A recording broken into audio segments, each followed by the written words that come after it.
call the meeting to order. If we could all rise for the pledge, or sorry, roll call first. I forgot about that. Sorry. Everyone sit. Jennifer Harden. Here. Jack Miley. Here. Belinda Grassi. Here. Tom Hag. Here. Steve Jeffries. Here. I'm not getting up out of the seat. Now let's all rise for the pledge, please. I pledge allegiance to the flag of the United States of America and to the republic for which it stands, one nation, under God, indivisible, with liberty and justice for all.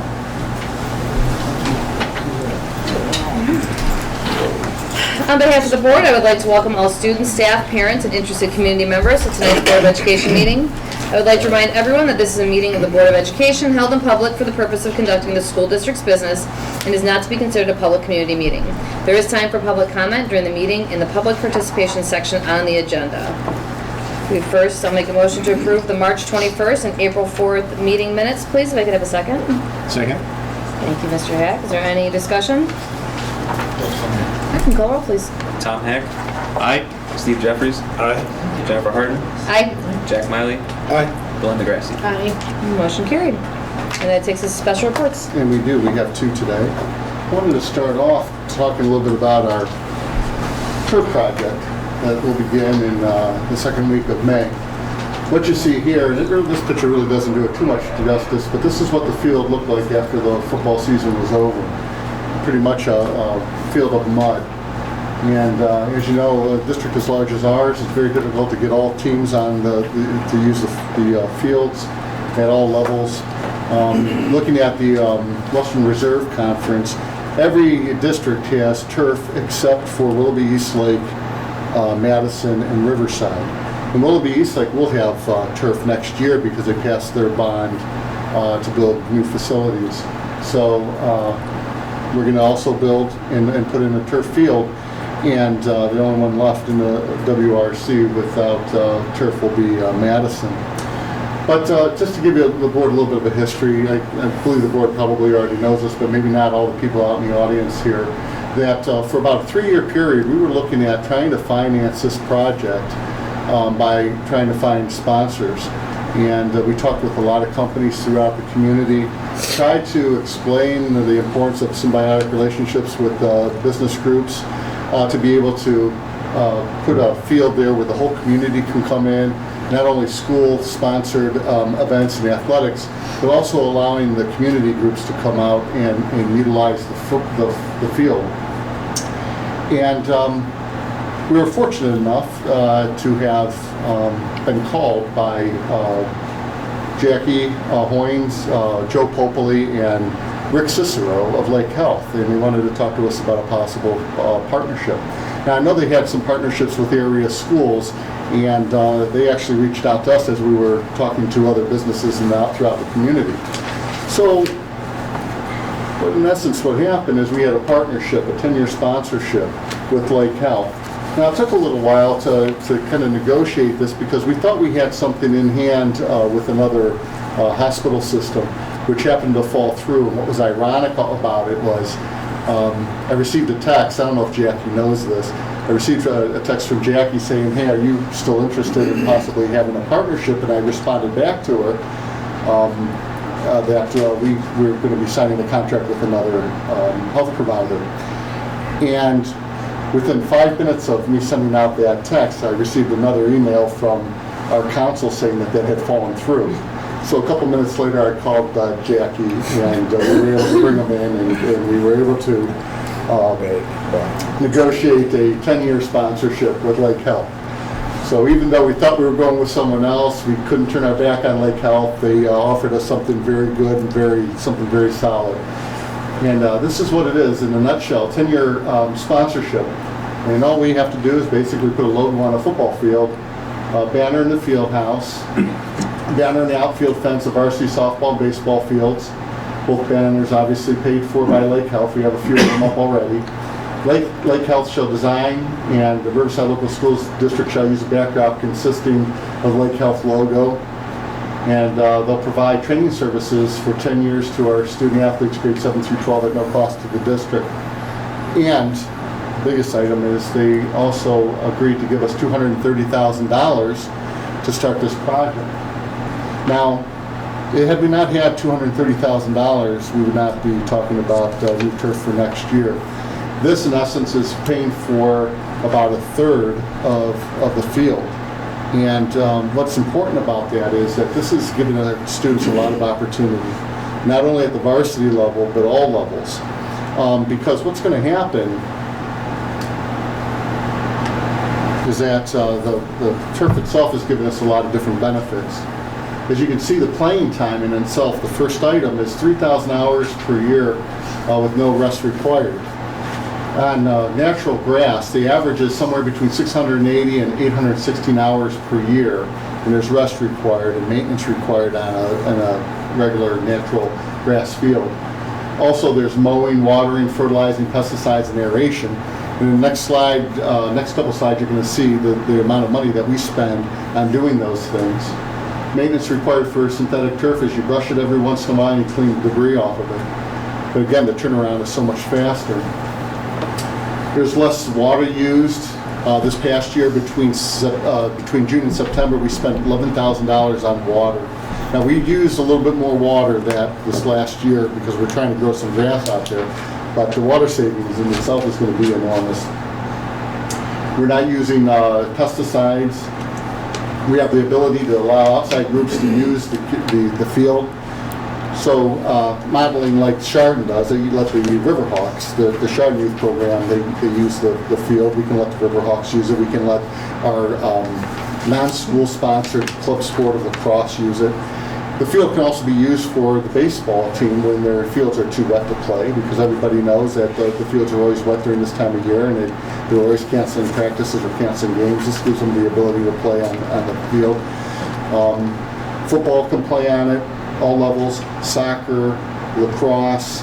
The track is going to be refurbished to the tune of about $57,000, but that will have a life of another 5 to 10 years on it. So we're going to get a lot of different groups on this field.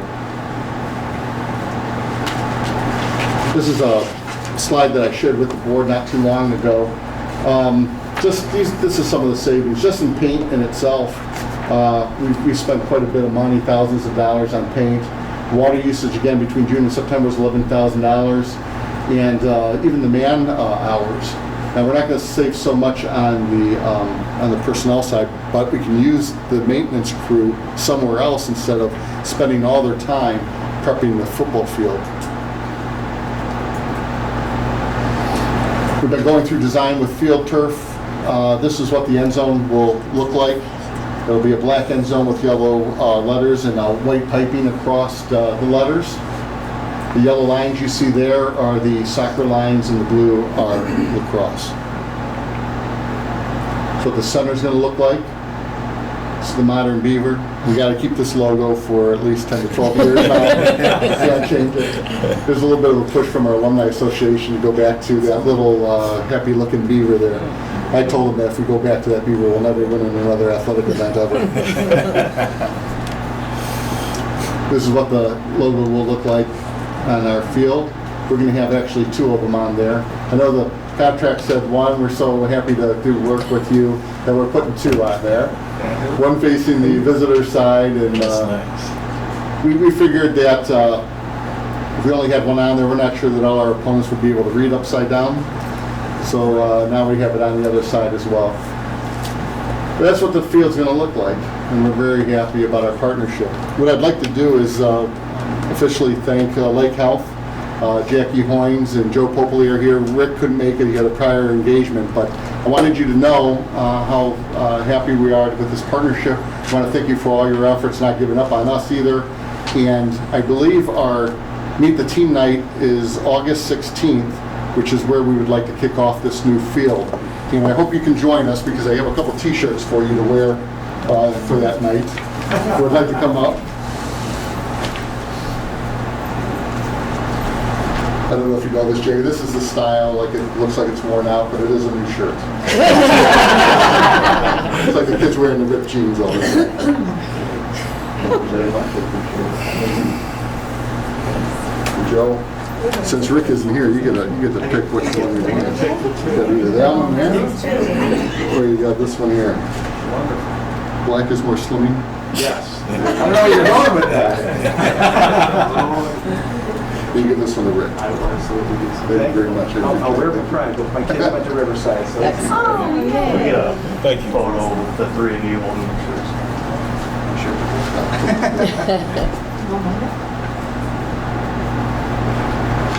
Where do you think they need to move the price tag? Thank you. Oh, no, take another picture. It says priceless. Nice quick. Thank you. Thank you very much. All right. Thank you.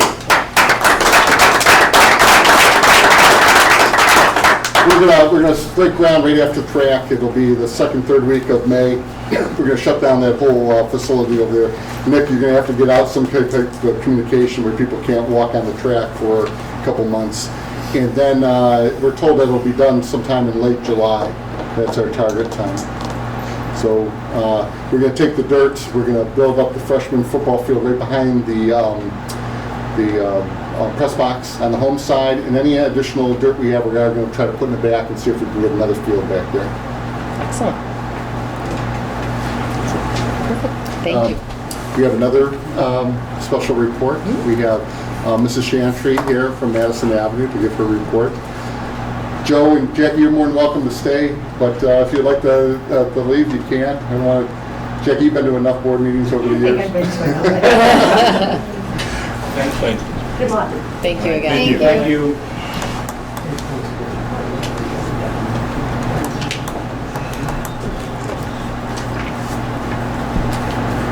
Just testing it out.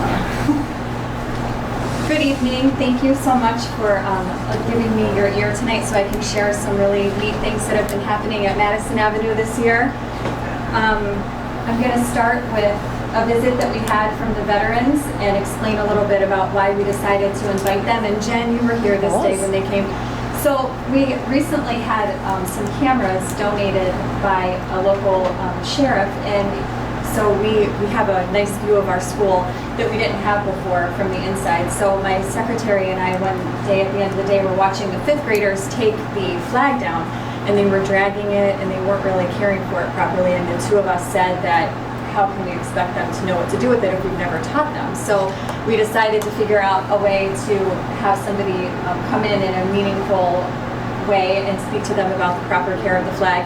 So Dean Bader, who I'm sure everybody here knows, he does a lot in the district, he set it up for these gentlemen to come in, and the kids were very into it. They had a lot of questions, and the guys showed them properly how to fold the flag, and also it is our mission now to have the outgoing fifth graders teach the incoming fifth graders, because that's a very big responsibility and they love to do it, and we want them to be doing it properly. So this was at the beginning of the year. Then there was a little guy in the audience who asked about 10 questions. He just kept asking question after question.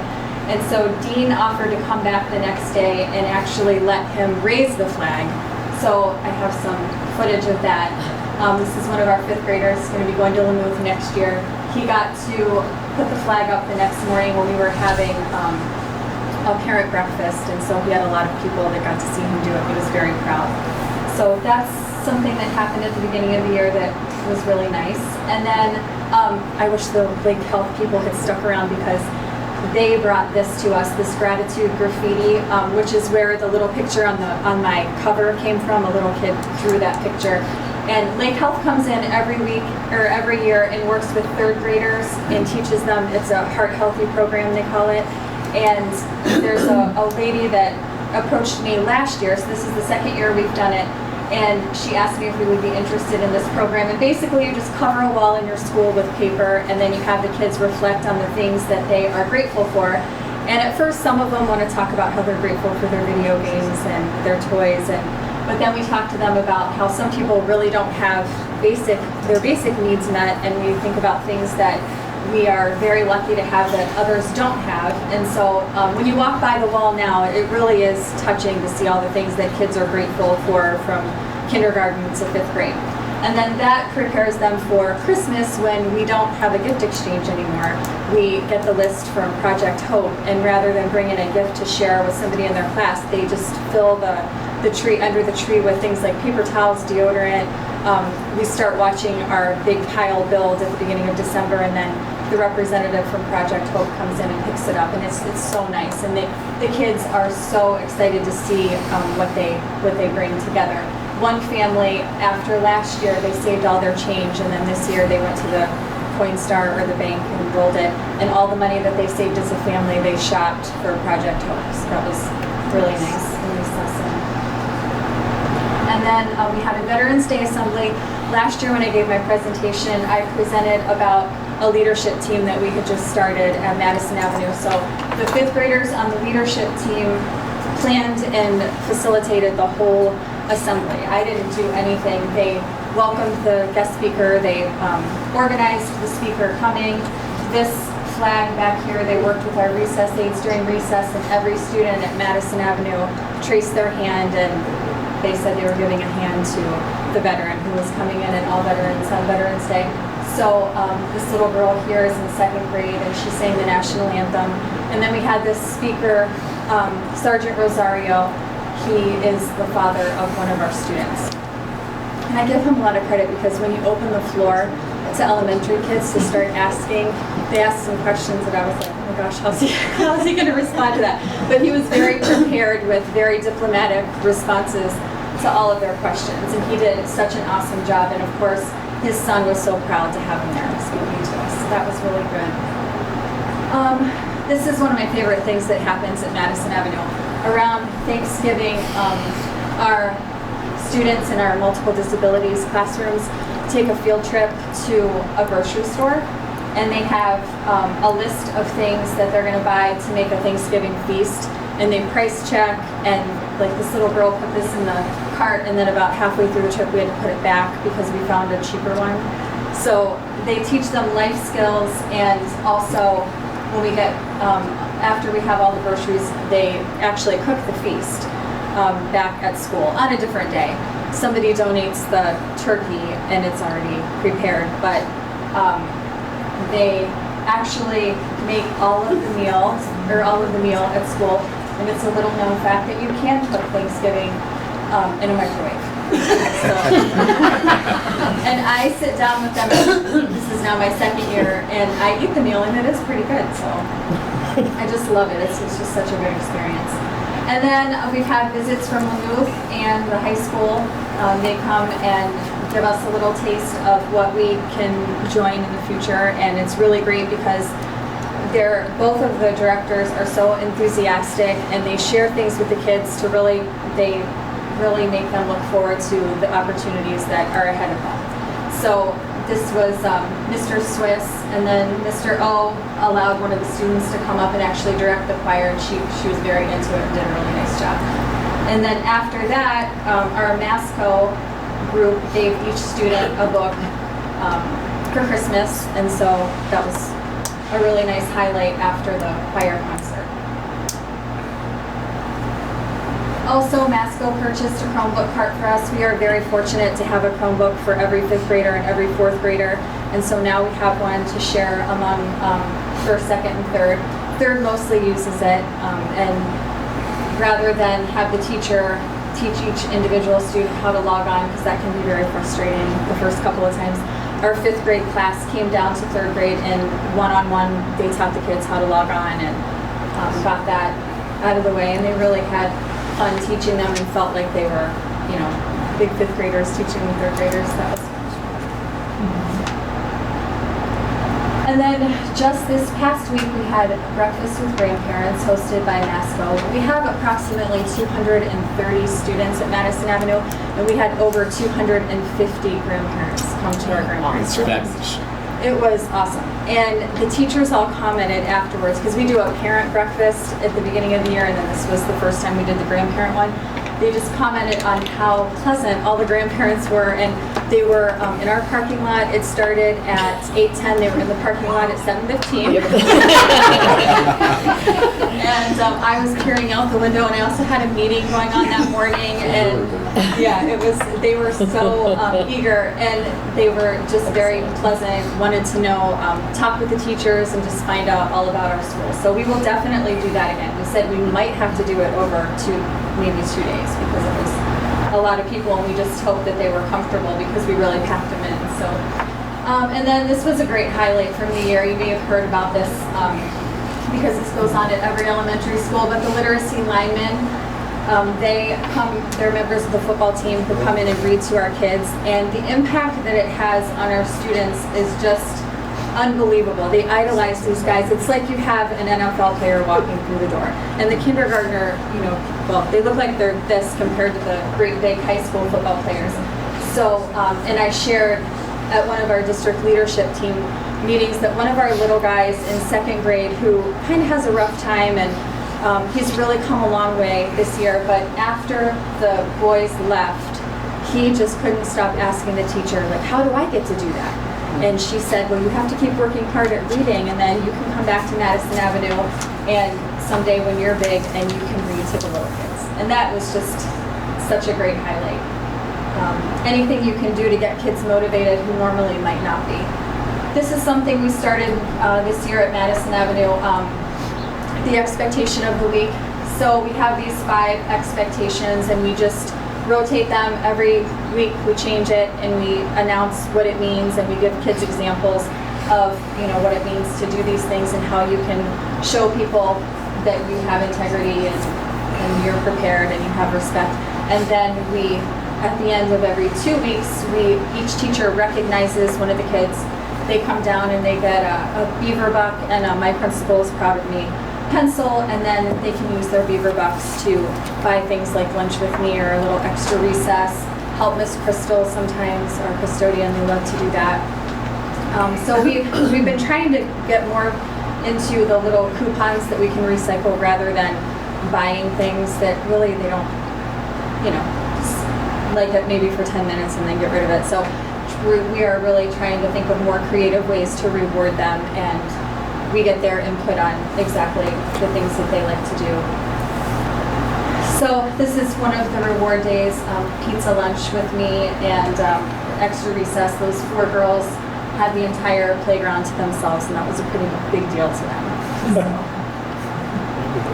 And then I just wanted to end with an update. Last year I talked about the leadership team wanted to purchase a buddy bench.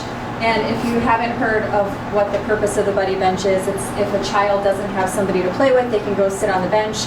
Then another student recognizes that they need somebody to play with and they come and sit with them. I'm going to be honest, I staged this.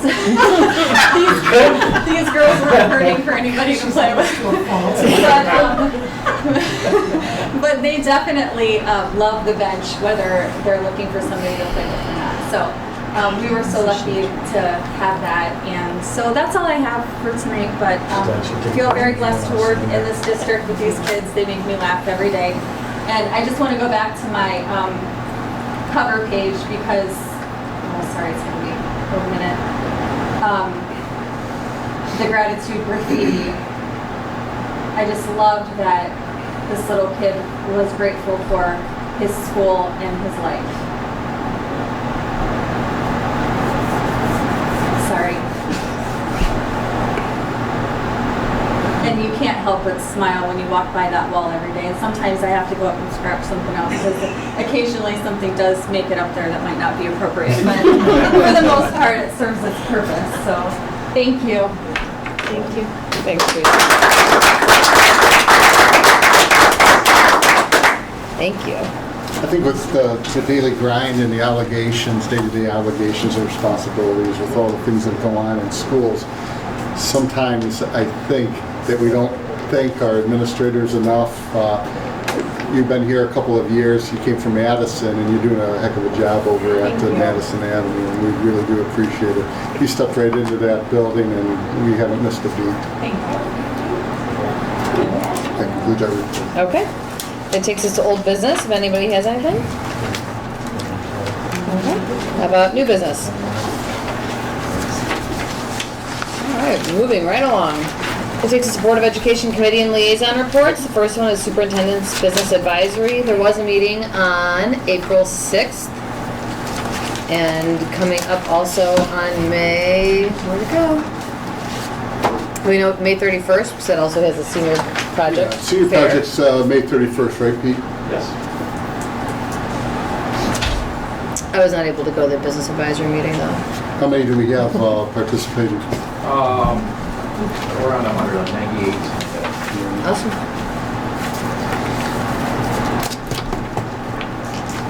All right, that takes us to Mr. Miley, curriculum programming and boosters.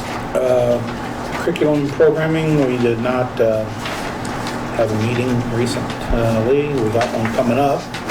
And then the boosters, they had their Easter egg hunt.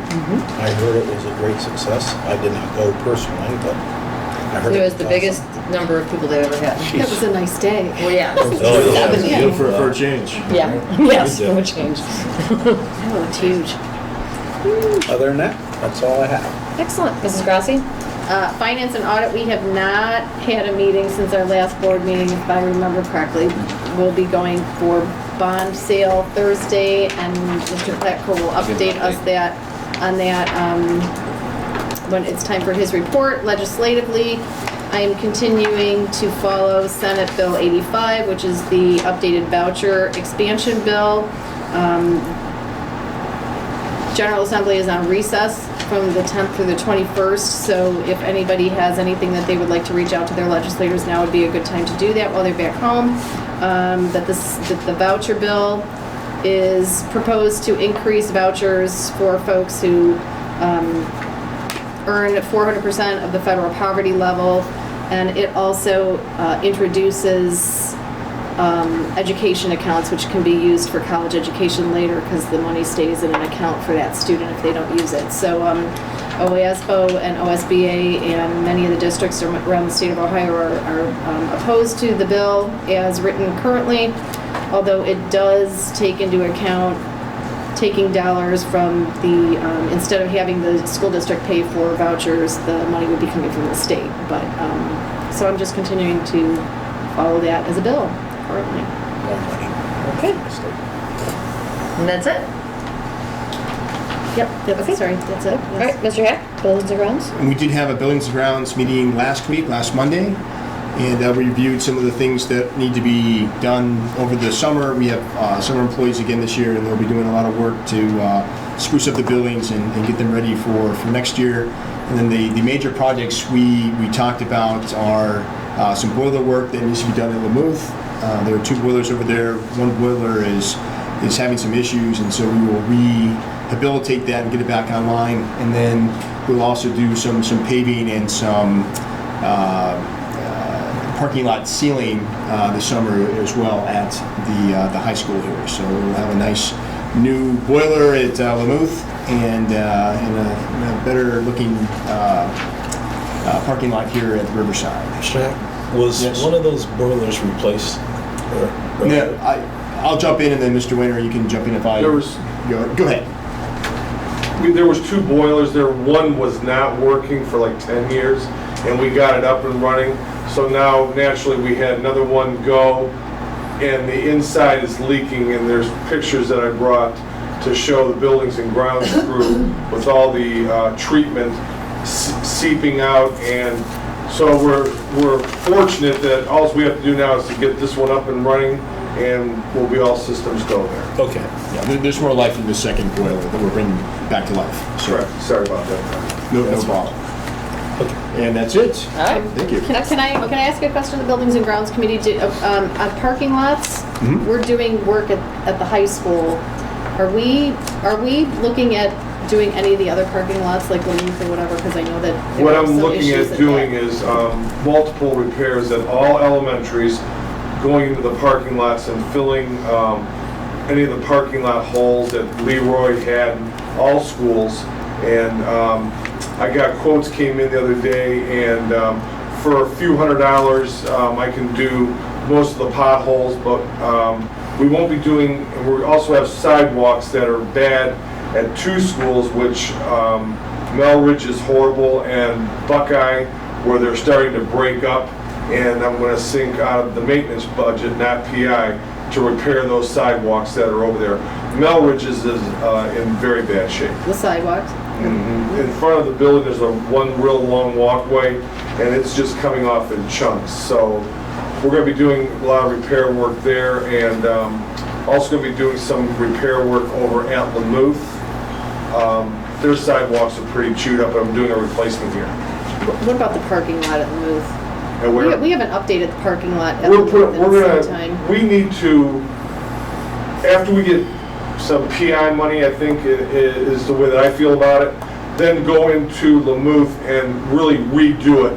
You know, we're piecemealing the potholes and making the aprons wider out there, but we need to really get into that parking lot and redo it.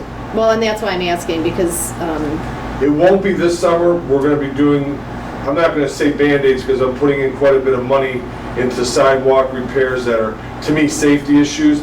But high on that list is the Lamuth parking lot. When we redo this parking lot over at Lamuth, is there a way that we can use that secondary lot that's closer to the property and have a second entrance to try to eliminate some of that traffic off of Auburn Road? Because that, we haven't had too much happen there yet, but we don't want anything. But that traffic there is really congested there. We should probably, we're gonna be talking a little bit about traffic studies in my report, because we have to do two at Concord and also at Madison. It's not a bad idea, is maybe to, during that time where we're really gonna redo that parking lot, to have a study done over there. The only concern I have is closer to Ellison Creek. There's two of them. Number one, I know that the residents don't like a lot of traffic going back and forth in the backyard there, but it's coming over that hill too. You know, when Right. someone stopped and wants to make a left-hand turn, that's what I'm kind of concerned about. But if we have a professional set of eyes going there, maybe they can think of a It's flow definitely that ready we're for not that. thinking Okay. But I am going to put budget dollars into potholes, widening it out, and then I've also been looking at the front entranceway. Within the last 2 days of we have plexiglass that's in there, and coming up with a couple of ideas and some cement walkway that leads to the gym area, about getting that replaced. And I've had a couple of contractors in the last couple of days just to come back to buildings and grounds and say, this is kind of a couple of ideas that we have, and with Mr. Kalis sitting in on that, and that's in the works right now. Thank you. I was just asking only because, you know, Lamuth is one of the schools that will be staying, so. Correct. That's one of the things we're always thinking of. We call it safe, warm, and dry for Right. the schools that are coming down, but not putting a whole heck of a lot of money in them at all, because in 2 years they're not going to be even. You know, and I think like Madison Avenue right now, I'm going to have the potholes all fixed, so when the parents are coming through, you know, there's some craters over there. Leroy also, so that's on the agenda for this summer to be done. Thank you. Good. All right, then it takes us to Mr. Jeffries, personnel. There was a personnel meeting this evening. We just did a general review of our evaluation system. And that is all I have from that. And April 10th, there was a alumni meeting. I did not attend, but off the minutes, they discussed the duck race and the Hall of Fame. And all that information is currently available on their website. That's all I have. Okay. Excuse me, Tom, one last thing, and I don't know if you've already discussed it, that we talked about the summer workers. We have posted for our summer workers. Terrific. That's good information for people to know. I just didn't want you to. I know you had it. All right, Mr. Kalis takes us to the superintendent's report. I have a couple of things to share with the board here. Is it the same PowerPoint? Yeah, it is. Oh, okay. Just, I thought you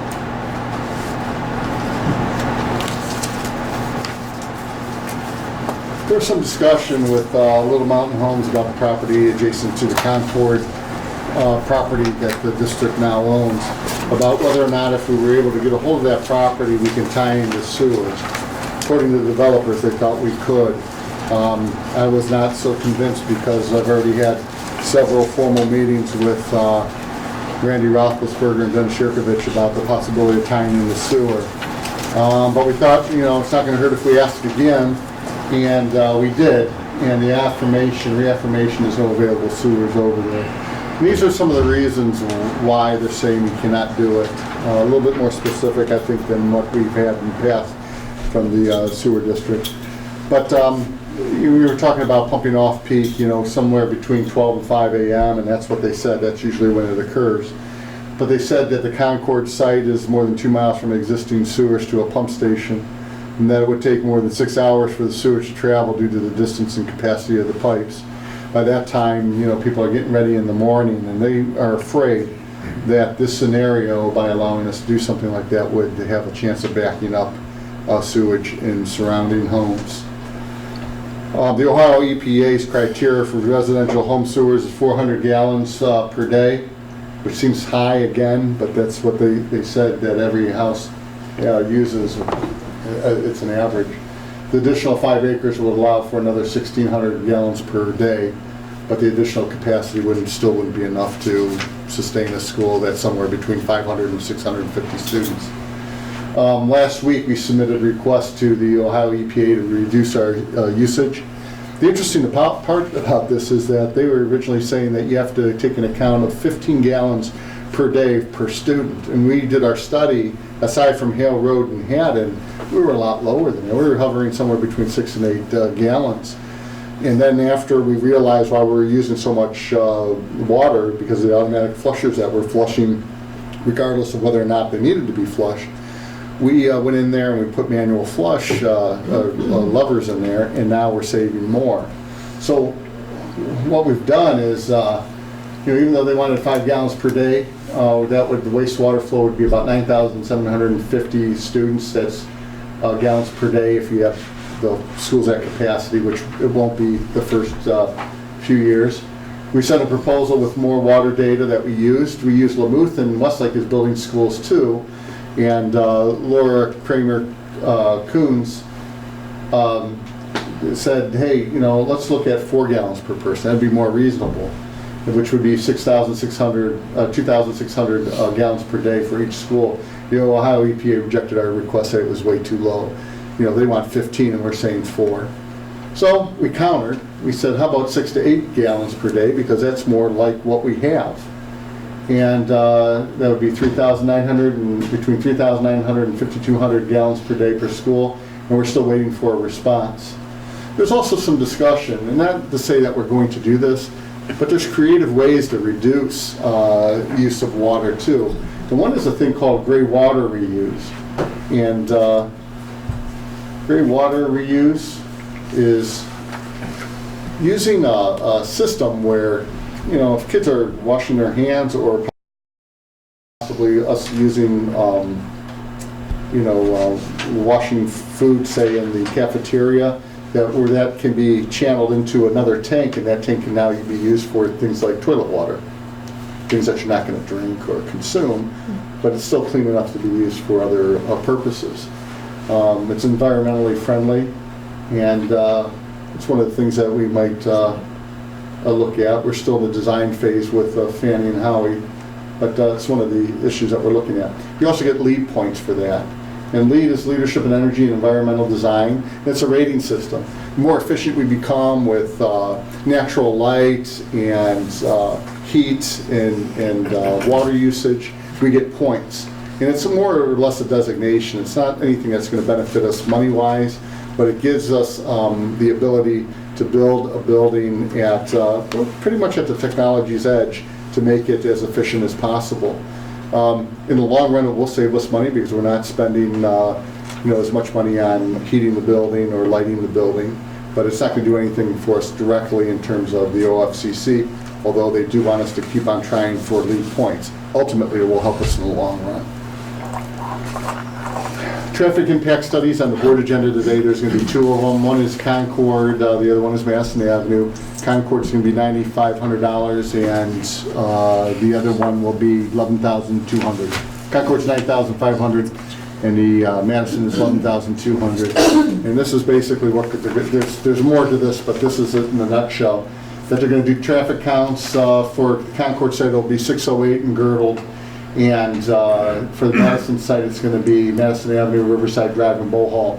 They're going to look at traffic flow at peak times when the schools are going to be open, when they're going to dismiss, and they're going to review existing site and roadway conditions and determine whether or not they need to slow it down, put in turning lanes, and things like that. Now, we haven't received a whole heck of a lot of calls from residents around Madison Avenue because there's already a school there, but there are some residents that are concerned about the Concord site and how it may impact the residential area in terms of traffic. So we want everybody to know out there we are having some professionals coming in, and they're going to take a look at it, and if there's some things that need to be changed, then we're going to be obligated to make those changes.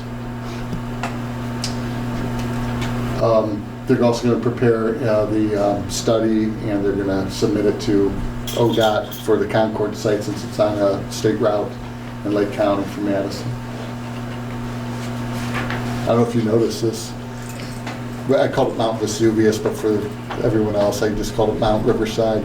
That big dirt pile back by our softball field, I don't know if you noticed, it's gone.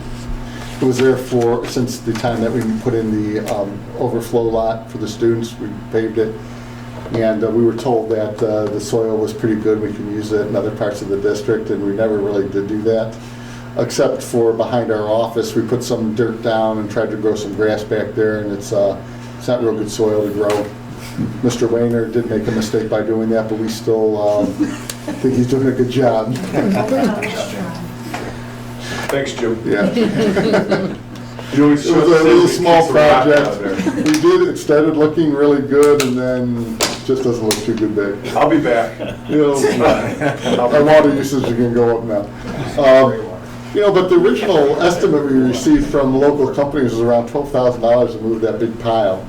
We had some problems with it. Number one is when the girls were playing softball, the boys were sitting on there with lounge chairs, doing their typical adolescent chants and cheers and things like that, which was a distraction for the team.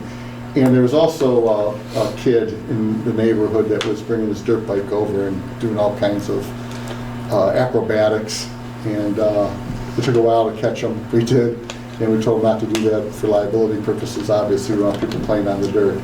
So anyway, Mr. Bellios was in conversation with Painesville Township, the road department. And they asked them, hey, can you guys help us move this? Because we can't afford $12,000 to move that pile of dirt. We didn't want to move it for $12,000. And they weren't sure if they could do it, because what we were doing is they were taking it from here, and we were going to dump it over at the golf course. And it's a win-win situation for us in the golf course, but they wanted to make sure it was okay that the private company benefited as well, and they decided that they could do it. They brought in some equipment. They took the pile over there, they dumped it over at a place at the golf course. I'm not sure what hole it's on, but they needed some dirt. And now we don't have the dirt, and they do, and we did it all for nothing. Which golf course? Right across the street. Oh, okay. It's good, because over the years, I have to tell you that the likes of Rich Alden and Bob Tagg, anytime we've had problems with our field, those were the go-to guys. Never complained. They would come over, they would give our maintenance guys direction on how to make the field grow. And they did a lot of work for us, and we're forever thankful for the time and effort that they put into our fields over there. Now we're going to have turf, so I'm not sure how much we're going to need those guys, their expertise now. But it's nice. Anyway, we wanted to say thanks to Painesville Township trustees and the department for helping us out. We appreciate all that they do. Design meetings, we had one on the 7th for HVAC, plumbing, and electrical. And on the 24th, we have technology and security, kind of goes hand in hand. We're also meeting on the 24th as well for a regular core meeting and our general design meeting. One thing I want to mention too, it's something new. As the board already knows, that the class of 2018 has to meet certain graduation requirements. One is that they have to have at least 20 credits coming from their schools, which we're fine. We offer more than that. But they also need 8 points on state tests. That's one pathway to graduation. Another pathway is an industry-approved credential and a work readiness score on work keys. And another one is a remediation-free score on the ACT, which I believe is 22. But throughout the state of Ohio, there is still some concern that some of the juniors aren't going to make the cut. And there are a lot of legislators right now that are also concerned, superintendents and otherwise. But they've been talking at the ODE, and they're trying to put down another pathway, something maybe to do with attendance and a capstone project to give the kids more options to graduate. They recently put together something, the ODE, they sent it over to the legislators. I'm hoping by May we'll know a little bit more. Maybe we can give a more specific presentation about it. But it has been a concern for those kids that are not getting the 18 points, and they're not getting the 22 on the ACT. I don't know if you want to add anything. Nope, I think that was a good summary. One last thing, we did meet with a couple of companies to talk about the ability to bring in a private company to provide transportation in our district. I figure once we get a little bit more information from one of the companies, we might be able to discuss it at maybe a programs meeting or buildings and grounds, or possibly at a work session. I think work session probably would be the best bet because we have the entire board here. There are some good things about it and some bad, and we can discuss those. One company is going to get us more information, because what they were showing us, both of us did not understand how we would save money if we're going to continue to do business the way we do business. And I think the individual was relatively new to the company, so we're going to get some more information and we'll share it with the board once we understand what they're trying to sell to us. That's all. Great, thank you. Mr. Placco, Treasurer's Report.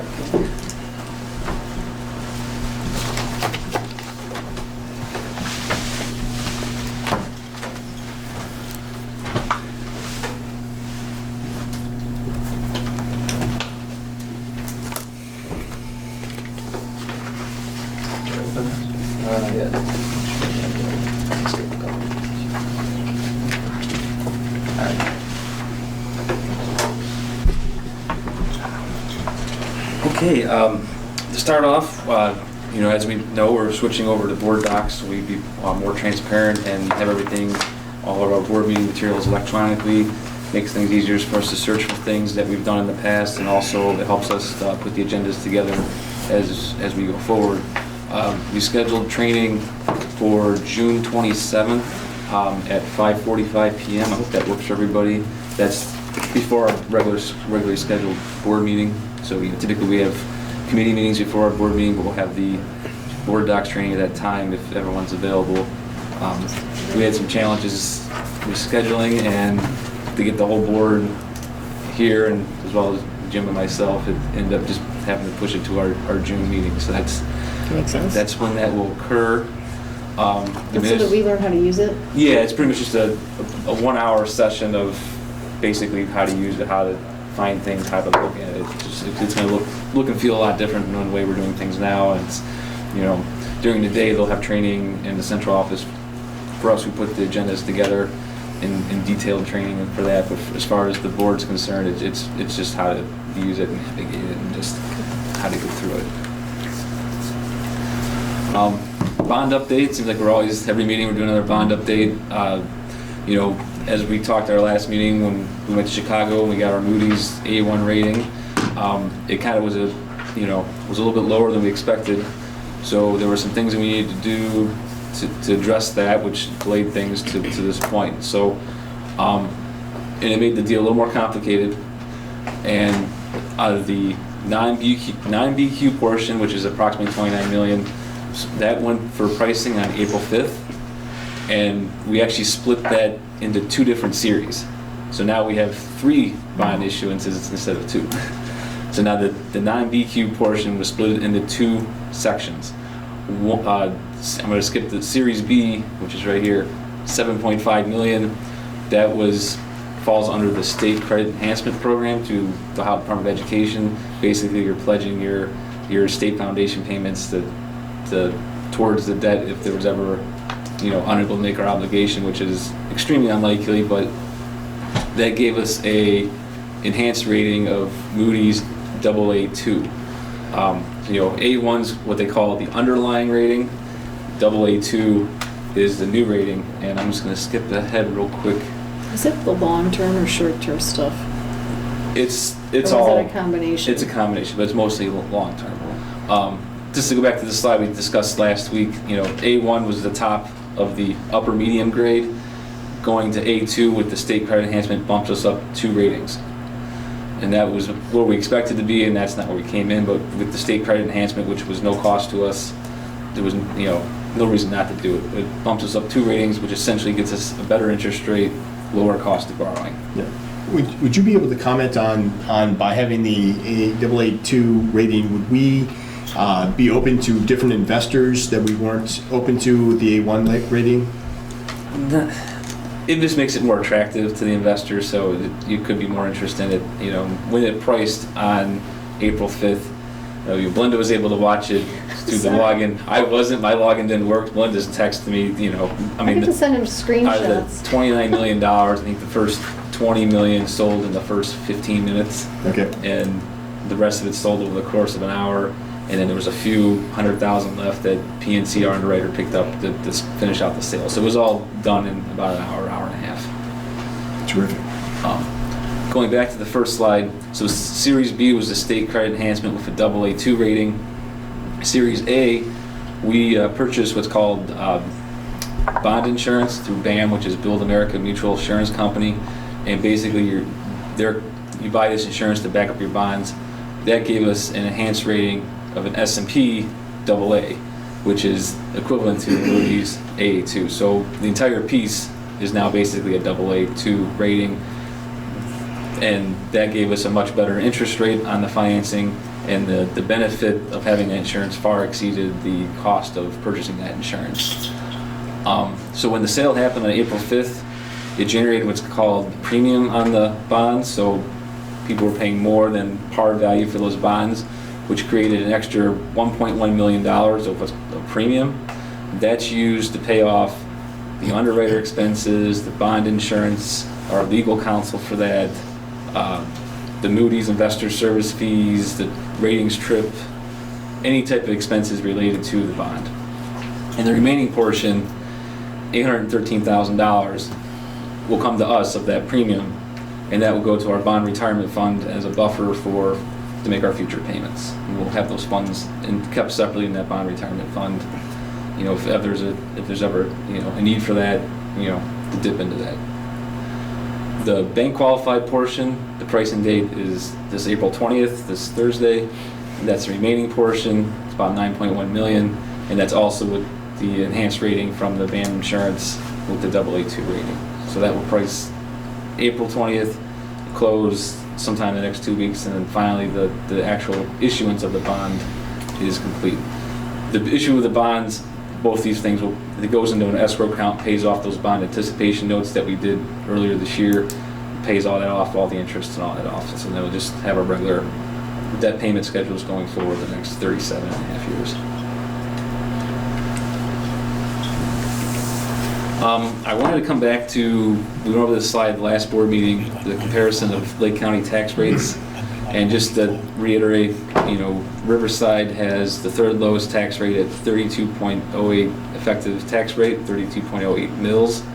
The next slide I'm going to go over is to kind of go over what levies those are, because there's been some confusion. We've heard a lot of people asking, we just passed the levy, why do we need another one? So I'm going to go over the differences on that. But I did a little research today. The Ohio Department of Taxation has a spreadsheet on the website of all school districts and what their tax rates are, and you can pull it up for counties and villages and things like that. And the highest tax rate by a school district in Ohio was actually Shaker Heights, and their effective tax rate was 94 mils. And so imagine, if we had 62 more. Right? It was very good incentive to move out this way. And I think the top four were all in Cuyahoga County. Second was Cleveland Heights. Third was Euclid, and fourth was Garfield Heights. They were in the 80-some mil range.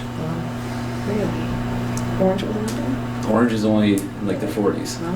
It's like 43 or 44, but they have high valuation in that, so it generates a lot more revenue. Crazy. So the next slide, this shows all of our levies in place, and I broke it out by general fund millage and then total millage. So inside millage is the unvoted millage, 4.8 mils. That was set many, many years ago. And then I listed these, the dates is the tax year. The substitute levy, I listed it as 2009 because that's the way the county reports it. It was actually the 2004 emergency levy that was converted to a substitute levy. So actually the last new operating money was in 2004 for that emergency levy that got converted to substitute levy. So these are the current levies in place for operating for our total millage of 27.6, and then the two levies outside of general fund is our permanent improvement levy, the 2.5 mils. That was passed in November of 2015. That replaced that. We had a 1.89 mil permanent improvement levy at that time, and also a debt service levy that was close to the same amount. It was a small increase when this was passed to replace those two levies. And then obviously our bond issue that we passed in November of 2016 for the 1.92. So that's how you get to the 32.07, 32.08 rate. You know, the last two levies we passed were not for operating funds, they were for permanent improvement and for the bond issue. I wanted to also go back to this slide that we discussed last board meeting to address Mr. Hack's question about the revenue per pupil by the state, and we had talked about Perry and why Perry was so high. And I just wanted to circle back, so I looked at it, and because they received $8.6 million in TPP reimbursements, which is around almost $5,000 a student that they received from that, based on from the power plant and things like that. That's how they got so high up on the state revenue per pupil. If it wasn't for that, they would be at the lowest. But that answers the question you had about why they were so high. Terrific. Thanks for investigating that. No problem. I had a little brain fart last meeting, so it was like, I want to come back and just, clarify that. And then the last thing is the financial reports, which I'll just hand out on paper. Get those passed around to you.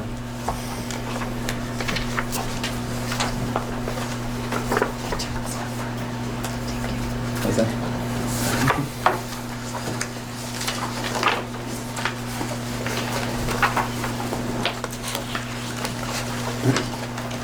If we switch over, go over to page 3, we'll start there.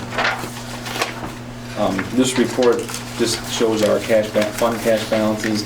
We received our final property tax settlement in March, which obviously helped out our fund balances and got us back on the right track. So the third to the right column with the current cash balance, we're positive in all funds. Even with encumbrances, most of our funds are positive. Food service is still a little negative, and that's just because of the timing of the way the purchase orders are done. That will end up in the black by the end of the year. So we're good on that report.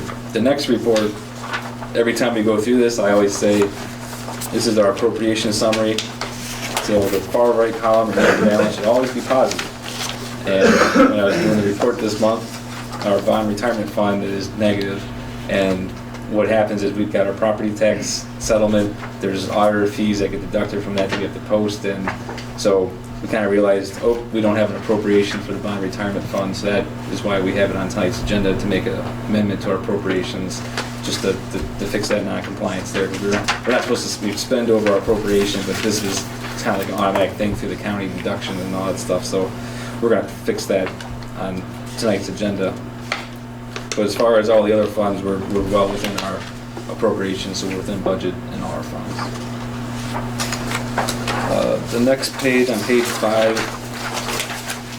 looking at month to month from March of 2016 to March 2017, there's a larger difference in property tax revenue, and that's just because we received a larger advance last month in February of 2016 as opposed to February of 17. But if you look at year-to-year columns, we're down about $240,000 because we had a lot of delinquencies collected in last year that aren't the case this year. So, but we're still pretty in line on property tax revenue. And then I'm just going to forward over to page 7 real quick. This is our expenditure summary, and you can see we're at the top. We're 9/12 through the year. We're 75% through the year. And our total salaries and wages are at 75% expended, so we're right on track with salaries. Benefits is at 74%, so we're still on track.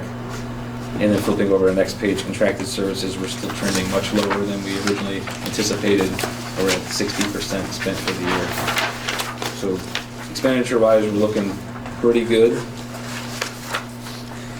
And then finally, to switch all the way to the very last page is a new report.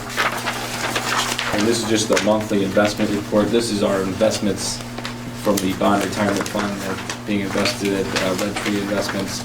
And they're following the Ohio Revised Code and highly safe investments.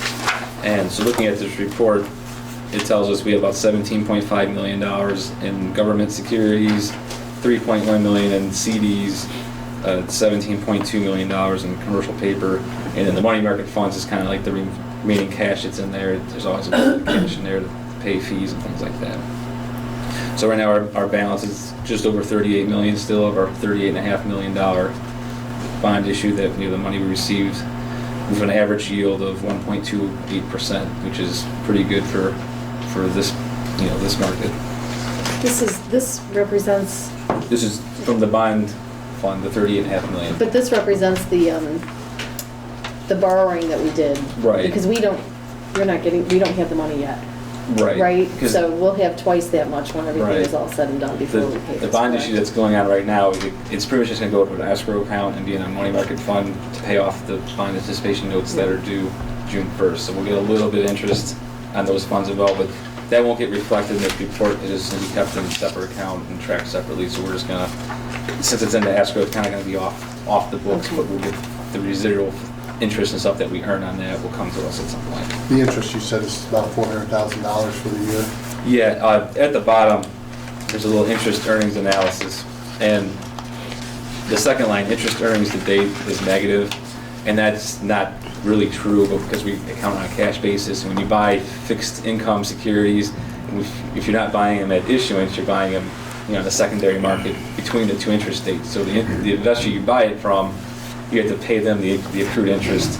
So even though it kind of shows as negative cash-wise, we'll get that money back plus all that when it comes time for the interest payment date. So right now, this, it kind of looks like, we're paying Red Tree to lose money. That's not really the case. It's just the way it gets reported. Because if you look at the 12-month projected interest, we're looking at about $399,000 is what we project the interest to be over the next 12 months.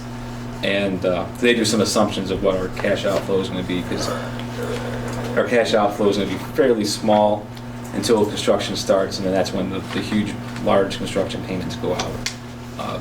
There's a little chart here to show the interest income. It's a little hard to see, but you can see, like in November, we have a huge spike. There's a lot of commercial paper that matures around that time. So you can see, monthly incomes of 10,000, next 2 months, 23,000, 22,000, 37, 34, 42, and then 119,000 expected in November of this year. So we have a lot of interest coming.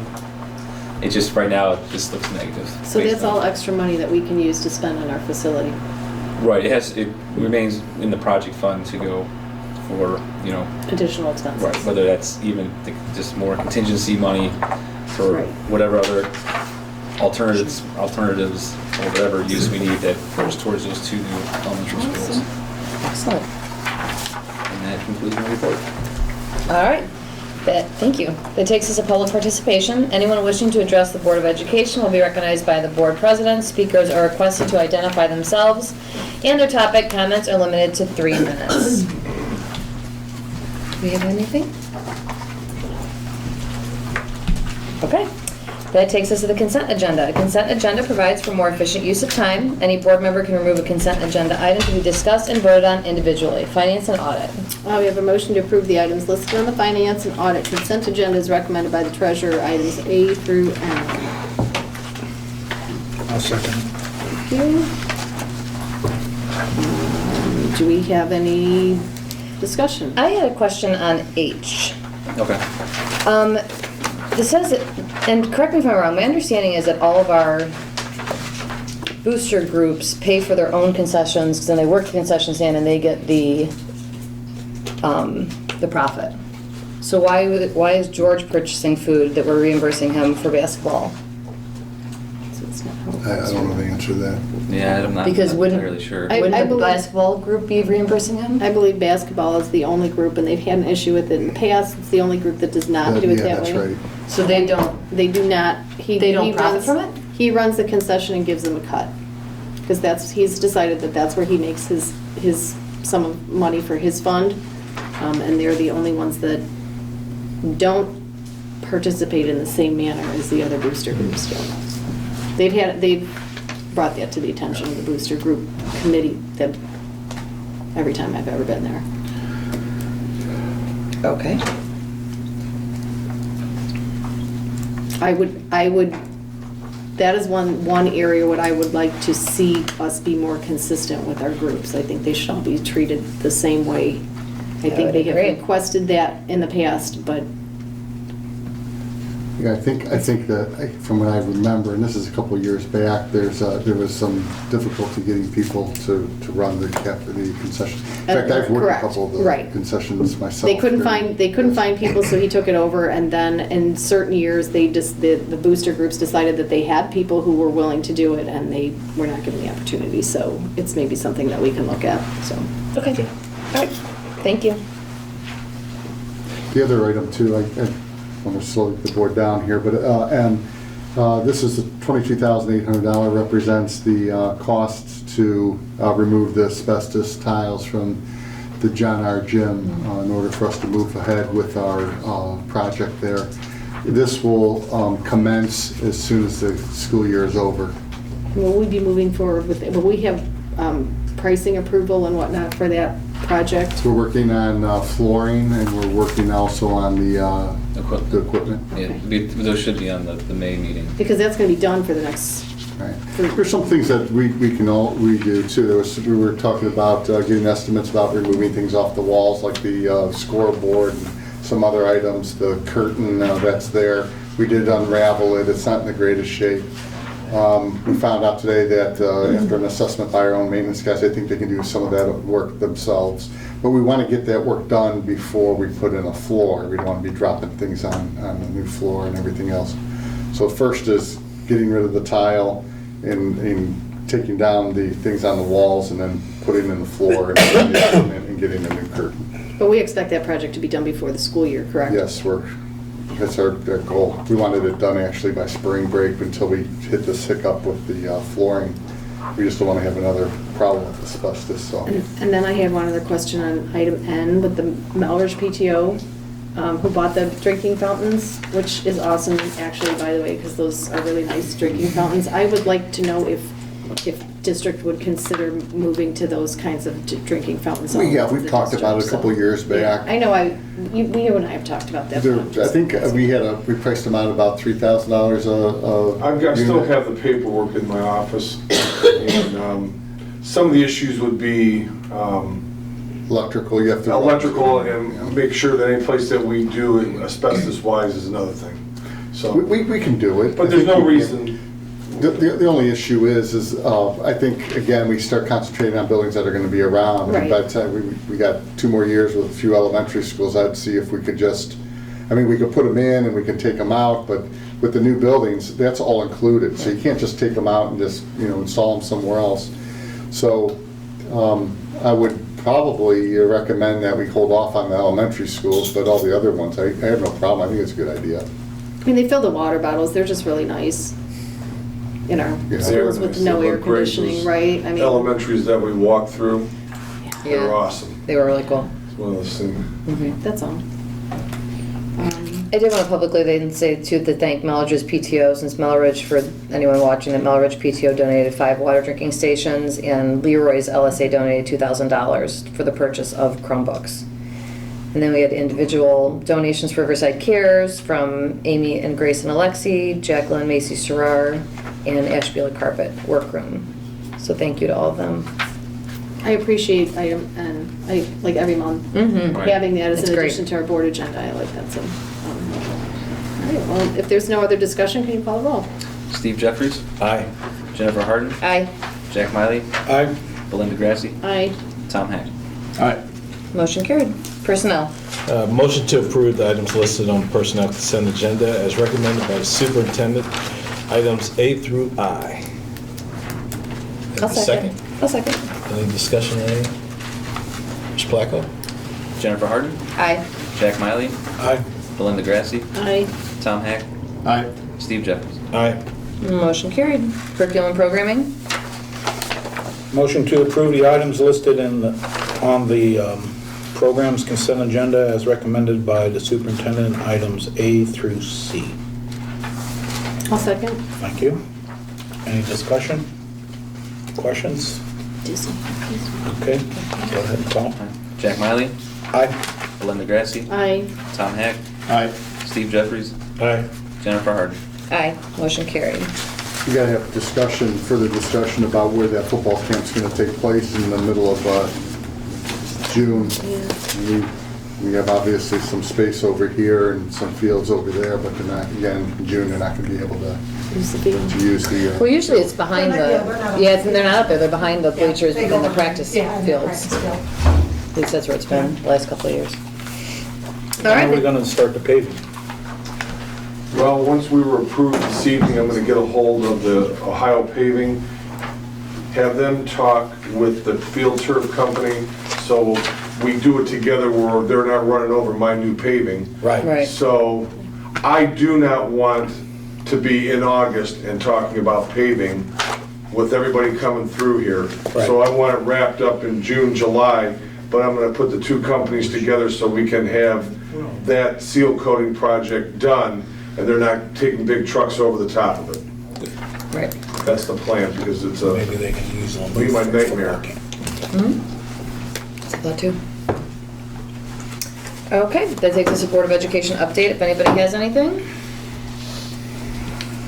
Okay, then I'm going to move at 8:10 PM, if I could have a second, please, to go into executive session for personnel matters, appointment and/or employment, discipline, and purchase or sale of property. If I can please have a second. I'll second.